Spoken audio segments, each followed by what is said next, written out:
എല്ലാവർക്കും ഈശോമിശിഹായ്ക്ക് സ്നേഹമായിരിക്കട്ടെ. എൻ്റെ പേര് ജിജോ. ഞാൻ തിരുവനന്തപുരം സ്വദേശിയാണ്. ഞാൻ ഈ മാനുവൽ കൂട്ടായ്മ പ്രാർത്ഥനാ ഗ്രൂപ്പിന് നേതൃത്വം നൽകുന്ന കമ്മിറ്റി ബ്രദർ, മറ്റ് വൈദികരെ, മറ്റ് ശുശ്രൂഷകരെ, കൂടെ പ്രാർത്ഥനയിൽ സന്നിഹിതരായിരിക്കുന്ന നിങ്ങൾ ഓരോരുത്തരോടും ഒരു അനുഭവ സാക്ഷ്യം വെളിപ്പെടുത്താൻ വേണ്ടിയാണ്. അതെൻ്റെ കുടുംബത്തിൽ തന്നെയാണ്.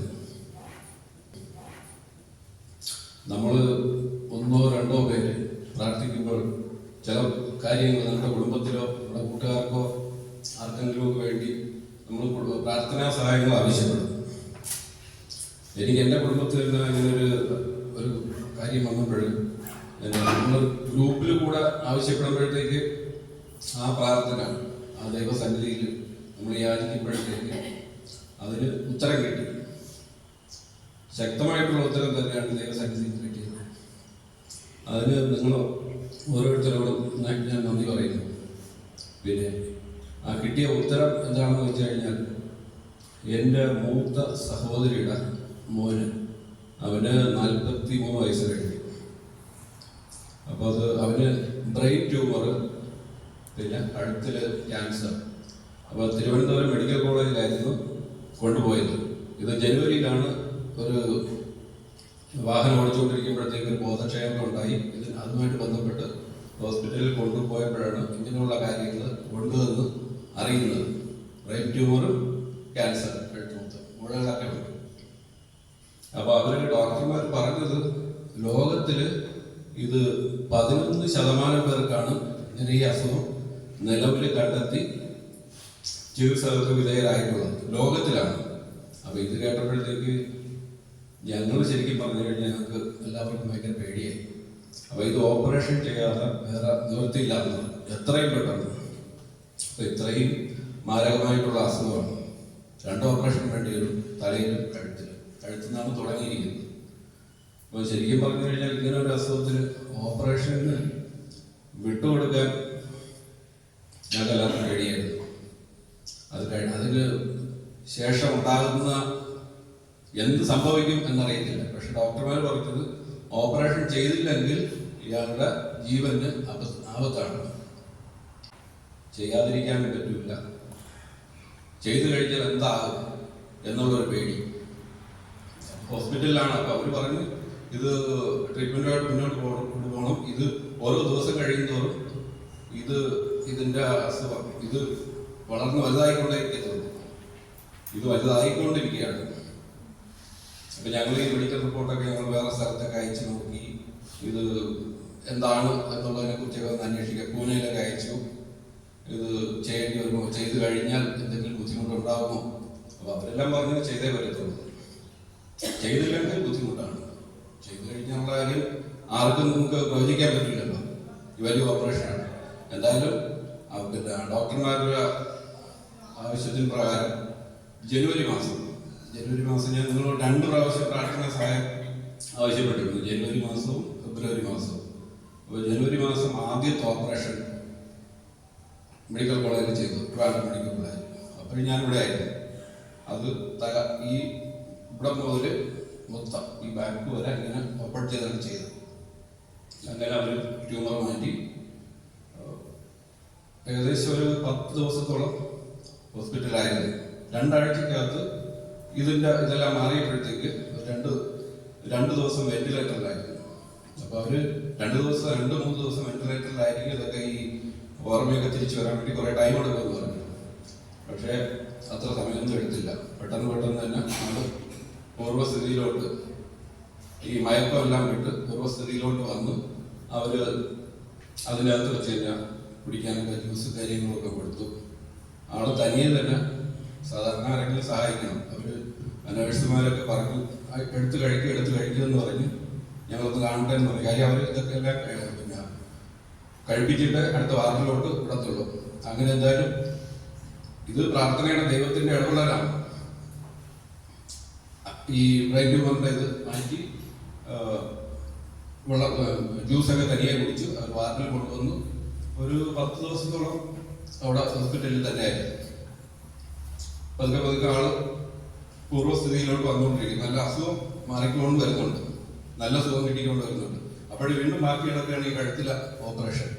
അതും ചെയ്തേ പറ്റത്തുള്ളൂ എന്ന് പറഞ്ഞു. അപ്പോൾ ഈ 10 ദിവസം ആയപ്പോഴത്തേക്ക് അവർ പറഞ്ഞു, നിങ്ങൾ തൽക്കാലം വീട്ടിൽ പോകും, ഇനി ഇതിന്റെ കാര്യം ഇടയ്ക്ക് നിങ്ങൾ വരണം, ഹോസ്പിറ്റലിൽ വരണം, ഞങ്ങൾ ചെക്ക് ചെയ്തിട്ട് നമുക്ക് എത്രയും പെട്ടെന്ന് അതും മാറ്റണം. അപ്പൊ തുടക്കം ഇതാണ്, ഇതിന്റെ വേരോട് കൂടി മാറ്റണം. അത് ഇവിടെ നിന്നാണ് തുടങ്ങി തലയിൽ എത്തിയിരിക്കുന്നത്.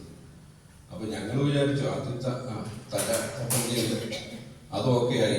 10 ദിവസം ആയപ്പോഴത്തേക്ക് ഞങ്ങളെല്ലാം വളരെ സന്തോഷിച്ചിരിക്കുന്നു. അടുത്ത വീണ്ടും ഹോസ്പിറ്റലിൽ പരിശോധനകൾക്ക് പോയിക്കൊണ്ടിരിക്കുകയാണ്. അപ്പോഴവർ പറഞ്ഞു, അവർ പരിശോധിച്ചുകൊണ്ട് പറഞ്ഞു, ഇത് വീണ്ടും നേരത്തെ ഉണ്ടായിരുന്നതിനേക്കാളും വീണ്ടും കൂടിക്കൊണ്ടിരിക്കുകയാണ്. അപ്പൊ ഒരു 4 മുഴ കഴുത്തിലുണ്ട് എന്ന് പറഞ്ഞു. അപ്പൊ അതൊരു ഈ ആദ്യത്തെ ഓപ്പറേഷൻ കഴിഞ്ഞ് 20 ദിവസം കഴിഞ്ഞപ്പോഴാണ് രണ്ടാമത്തെ ഓപ്പറേഷന് വേണ്ടി. അപ്പൊ ഞങ്ങളും ഇങ്ങനെ വിചാരിച്ച എന്തെങ്കിലും വൈകുന്നത് ഇനി എന്ത് ചെയ്യും. അപ്പോൾ 20 ദിവസം കഴിഞ്ഞപ്പോഴത്തേക്ക് അവർ വീണ്ടും ഹോസ്പിറ്റലിൽ ചെന്നു. 20 ദിവസത്തിന് മുമ്പ് ഞങ്ങൾ ഇങ്ങനെ ചെക്കപ്പിന് ചെന്നുകൊണ്ടിരിക്കുന്നു. ഒരു ദിവസത്തിന് മുമ്പ് വീണ്ടും അവർ ചെല്ലാൻ പറഞ്ഞിട്ട് പറഞ്ഞു, നാളെ നിങ്ങൾ ഹോസ്പിറ്റലിൽ വീണ്ടും അഡ്മിറ്റ് ആവണം, കഴുത്തിൽ ഓപ്പറേഷൻ ചെയ്യണമെന്ന് പറഞ്ഞു. അപ്പോൾ ഞാൻ ഇവിടുന്ന് നാട്ടിലെത്തി. അപ്പം വീട്ടിലെ സഹോദരിമാരെല്ലാവരും ഒക്കെ പറഞ്ഞു, നീ ഒന്ന് വരണം, അവന് ആദ്യത്തേത് കഴിഞ്ഞ് ദൈവമെല്ലാം കൊണ്ട് അനുഗ്രഹിച്ചു. അപ്പം ഞാൻ അവനെ ഫോൺ ചെയ്യുമായിരുന്നു, തുടർന്ന് വിളിക്കുമ്പോൾ നല്ലപോലെ സംസാരിക്കുക എടുക്കുകയെല്ലാം ചെയ്തു. രണ്ടാമത്തെ ഹോസ്പിറ്റലിൽ അഡ്മിറ്റായി 3 ദിവസം അവിടെ ഹോസ്പിറ്റലിൽ അഡ്മിറ്റ് ആയിട്ടാണ് ഈ കഴുത്തിൽ ഓപ്പറേഷന് വേണ്ടി കൊണ്ടുപോകുന്നത്. രാവിലെ 6 മണി കഴിഞ്ഞപ്പോഴത്തേക്ക് പിന്നെ റെഡിയായിരിക്കണമെന്ന് പറഞ്ഞു. അവൻ തന്നെ ഒരു തനിയെ പോയി ബാത്റൂമിലൊക്കെ പോയി കുളിച്ച് എടുത്തെല്ലാം വന്ന് വരുന്നു. ഞാനിവിടെ ഹോസ്പിറ്റലിലുണ്ട്, എപ്പോഴും ഒന്നുകൊണ്ട് നീ പേടിക്കേണ്ട, ധൈര്യമായിട്ട് പോയിക്കുമെന്ന് പറഞ്ഞു. അങ്ങനെ രാവിലെ 7 മണിക്ക് മുമ്പ് ഓപ്പറേഷൻ തിയേറ്ററിൽ കയറ്റിയിട്ട് വൈകുന്നേരം 6 മണി കഴിഞ്ഞിട്ടാണ്, 7 മണിക്ക് മുമ്പാണ് പുറത്ത് വരുന്നത്. അപ്പൊ അതിനു മുമ്പ് തന്നെ ഡോക്ടേഴ്സ് വന്ന് പറഞ്ഞു, ഉച്ചയായപ്പോഴത്തേക്ക് വന്ന് പറഞ്ഞു, നിങ്ങൾ പേടിക്കരുത്, ഓപ്പറേഷനൊക്കെ ചെയ്ത്. കാര്യം നമ്മുടെ ഈ ഓപ്പറേഷൻ തിയേറ്ററിൽ നിന്ന് നമ്മളെ പുറത്തിരിക്കുന്നവരെ നമ്മുടെ ഫ്രണ്ടിൽ കൂടെയാണ് മറ്റേ IC യൂണിറ്റിലോട്ട് കൊണ്ടുപോകുന്നത്, വെന്റിലേറ്ററിലോട്ട്. അപ്പോൾ നമ്മൾ കൊണ്ടുപോകുമ്പോൾ കാണാൻ പറ്റും. അതൊന്നും പേടിക്കരുത്, ഒരുപാട് ട്യൂബുകളും കാര്യങ്ങളും ഒക്കെ കഴുത്തിലും മൂക്കിലും അവിടെയൊക്കെ കാണും, അത് നിങ്ങൾ പേടിക്കരുതെന്ന് ഒരു മുൻകൂട്ടി ഒന്ന് പറയുന്നുണ്ട്. പക്ഷേ വൈകുന്നേരം ഇറങ്ങി കൊണ്ടുവരുമ്പോഴത്തേക്ക് സത്യം പറഞ്ഞാൽ കണ്ടൊക്കെ പേടിച്ചു. നമ്മുടെ പിന്നെ സഹോദരിമാരെല്ലാവരും ഒക്കെ ഉണ്ട്, നമുക്ക് അവർക്ക് ധൈര്യം കൊടുക്കാൻ ഞാനും ഒക്കെ ഉണ്ട്. നമ്മൾ അവരെ കുറിച്ച് പേടിക്കാൻ പാടില്ലല്ലോ. എങ്കിലും ഓപ്പറേഷനൊക്കെ അവർ പറഞ്ഞു 4 മുഴ ഉണ്ടെന്ന് പറഞ്ഞ അടുത്ത് 7 മുഴ ഉണ്ടായിരുന്നു ഈ കഴുത്തിൽ. അതെല്ലാം നീക്കം ചെയ്തു ഇതുപോലെ വെന്റിലേറ്റർ, വീണ്ടും വെന്റിലേറ്ററിൽ ഒരു ജീവിതത്തിൽ വലിയൊരു ഇതായിരുന്നു. കുറച്ച് നല്ലതുപോലെ ബോധം പോകാൻ വേണ്ടിയുള്ളത് കൊടുത്തിട്ടുണ്ട്. 2 ദിവസം കഴിയും ആള് പൂർവ്വസ്ഥിതിയിലോട്ട് വരാൻ വേണ്ടി. പക്ഷെ 1 ദിവസം കഴിഞ്ഞപ്പോഴേ തന്നെ വൈകുന്നേരം ആളെ ഹോസ്പിറ്റലിൽ വെന്റിലേറ്ററിൽ കൊണ്ടുപോകുന്നു. പിറ്റേ ദിവസം ഫുള്ളുണ്ടായിരുന്നു. അത് 3 ദിവസം വെന്റിലേറ്ററിലായിരുന്നു എന്ന് പറഞ്ഞു. പിറ്റേ ദിവസം 1 ദിവസം ഫുള്ള് ആയിരുന്നിട്ട് രണ്ടാമത്തെ ദിവസം ഇന്ന് ചെയ്തു, നാളെ ഫുള്ള് വെന്റിലേറ്ററിലായിരുന്നു. മറ്റന്നാൾ രാവിലെ തന്നെ ആള് ഇത് വെന്റിലേറ്ററെല്ലാം മാറ്റി തനിയെ ശ്വസിക്കാനും എടുക്കാനുള്ള ഇതൊക്കെ ഉണ്ടായി. അങ്ങനെ ഒരു വലിയൊരു അനുഗ്രഹം ദൈവസന്നിധിയിൽ നമ്മൾ എല്ലാവരുടെയും പ്രാർത്ഥന കൊണ്ടാണ് ദൈവസന്നിധിയിൽ ഇത് എത്തി അതിനുള്ള ഒരു ഉത്തരം ഞങ്ങൾക്ക് കിട്ടിയത്. ഇപ്പോഴാണ് 2 മാസമായി. അപ്പോൾ ഡോക്ടർമാർ പറഞ്ഞു, ഇനി കുറേ നാളത്തേക്ക് ഈ പൂർണ്ണ റെസ്റ്റിലായിരിക്കണം. പിന്നെ ഫുഡൊക്കെ കഴിക്കുന്നതിന് കുറച്ച് നിയന്ത്രണങ്ങൾ ഉണ്ടായിരുന്നു. ഇപ്പൊ അത് മാറി വരുന്നുണ്ട്. എല്ലാം കഴിക്കാമെന്നുള്ള ഇതിലോട്ട് വരുന്നുണ്ട്. ഇപ്പൊ ഇടയ്ക്ക് പിന്നെ ഇനി ഇതിന്റെ അകത്ത് ഇതിന്റെ എന്തെങ്കിലും അംശം ഉള്ളിൽ ഉണ്ടെങ്കിൽ അതില്ലാതാക്കാൻ വേണ്ടി ഇതിനൊരു എന്തൊരു മരുന്ന് അവർ ഉപയോഗിക്കുന്നുണ്ട്. അത് ട്രിവാൻഡ്രം മെഡിക്കൽ കോളേജിലില്ല, പ്രൈവറ്റ് ഹോസ്പിറ്റലുകളിലും ഉണ്ടെന്ന് തോന്നുന്നു. അവര് അത് മാസത്തിൽ 1-2 തവണ ചെയ്യാൻ വേണ്ടി കോഴിക്കോട് മെഡിക്കൽ കോളേജിലേക്കാണ് തന്നിരിക്കുന്നത്. അപ്പൊ നിലവിൽ ഒരു പ്രാവശ്യം പോയി കഴിഞ്ഞു. ഞാൻ അടുത്ത അപ്പോയിന്റ്മെന്റ് അവർ തന്നിട്ടുണ്ട്. ഇതെല്ലാം നീക്കം ചെയ്തു. ഇനി ഇത് ഭാവിയിൽ ഉണ്ടാകാതിരിക്കാൻ വേണ്ടിയാണ് അതും കൂടെ ചെയ്യാൻ പറഞ്ഞത്. പിന്നെ കുറെ നാൾ പൂർണ്ണ റെസ്റ്റ് ആയിരിക്കണമെന്ന് പറഞ്ഞു. പിന്നെ ഇപ്പോഴും നിലവില് ഇത്രയും വലിയ ഓപ്പറേഷൻ ചെയ്ത അവൻ ഇപ്പൊ അത്യാവശ്യം തിരുവനന്തപുരത്ത് ഇടയ്ക്ക് മെഡിക്കൽ കോളേജിൽ പോകേണ്ടി വരും. അതിന് അവൻ സ്വയം സഹോദരിയുമായിട്ട് അവന്റെ സഹോദരിയുമായിട്ട് കാർ ഓടിച്ചാണ് പോകുന്നത്. കഴിഞ്ഞ ദിവസവും അവൻ തന്നെയാണ് കാർ ഓടിച്ച് പോയത്. അപ്പൊ ഇത്രയും വലിയൊരു ഓപ്പറേഷൻ ചെയ്തിട്ട് അത് ലോകത്തിൽ 11% പേർക്ക് വന്ന അസുഖമാണ്. അങ്ങനെ ചെയ്ത് ഇത്രയും അത് ഞങ്ങൾക്ക് ഭയങ്കര ഒരു അത്ഭുതമായിട്ട് തോന്നുന്നതാണ്.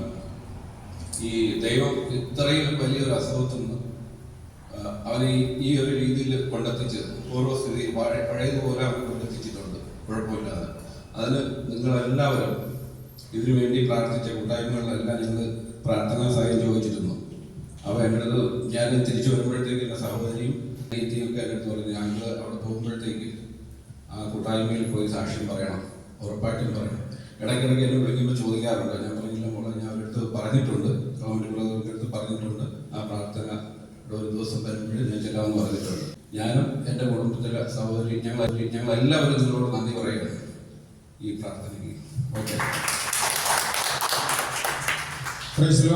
ഞങ്ങൾ പണ്ട് മുതലേ നാട്ടിൽ വെച്ച് കൂട്ടാണ്.